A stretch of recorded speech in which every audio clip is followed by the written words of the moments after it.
नमस्कार, आप देख रहे हैं CID न्यूज और मैं हूं आपके साथ ज्योति कनौजिया। आइए नजर डालते हैं खबर की ओर। अंडी स्कूल में बच्चों के सपनों पर शासन का हथौड़ा। बालोद जिले के डोंडी लोहारा विकास खंड के अंडी गांव का प्राथमिक विद्यालय छत्तीसगढ़ प्रदेश की नीति पर प्रश्न चिन्ह है। जहां बच्चों को सपनों की उड़ान मिलनी चाहिए थी, वहां अब असुरक्षा का डर है। जर्जर भवन में 85 मासूम जान जोखिम में डालकर पढ़ रहे हैं। शिक्षा विभाग और प्रशासन की उदासीनता ने इस शाला को हादसे के मुहाने पर ला खड़ा किया है। नेता और अफसर बस निरीक्षण की औपचारिकता निभाते हैं, लेकिन काम कोई नहीं करता। यह शिक्षा का नहीं, शासन की लापरवाही का प्रतीक है। अंडी के बच्चे अब पूछ रहे हैं, क्या हमें पढ़ने का हक नहीं?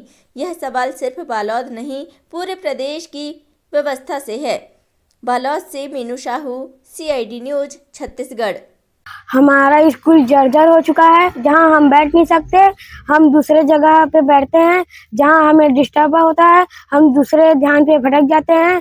इसलिए मंत्री जी, हम आपसे निवेदन करते हैं कि हमारे स्कूल को अच्छा बनाएं और हमें पढ़ने में सुविधा हो। जी, अभी हमारे यहाँ ये क्या है, पुराना जर्जर बिल्डिंग है जिसमें 3 कक्षाएं संचालित होती थी। कक्षा 4वीं 5वीं और बरामदे में हम लोग ना 3री कक्षा को बिठाते थे। किंतु बारिश के समय से, या 1 साल कह सकते हैं, उस समय से छत में बहुत सारी पानी जमा हो जाता है और छत जर्जर हो गया है। जिससे हमें ये समस्या आ रही है सर कि बच्चों को हम बिठाए कहाँ। एक जगह 2-3 क्लास, एक ही रूम में 2 से 3 कक्षा को हम बिठा करके क्लास संचालित कर रहे हैं।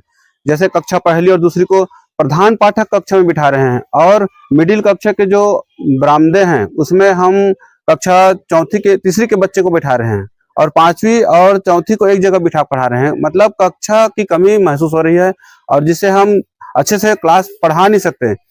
हमारे यहाँ एक बंजर जगह है, वहाँ हम बैठ नहीं सकते हैं, तो हमें एक ही जगह पर बैठाया जा रहा है और हमें पढ़ाई में डिस्टर्ब होता है। मैं मुख्यमंत्री से कहना चाहूँगी कि हमारे स्कूल को अच्छे से बनाएं और हमें पढ़ने में डिस्टर्ब ना। हम बच्चे देश के भविष्य हैं।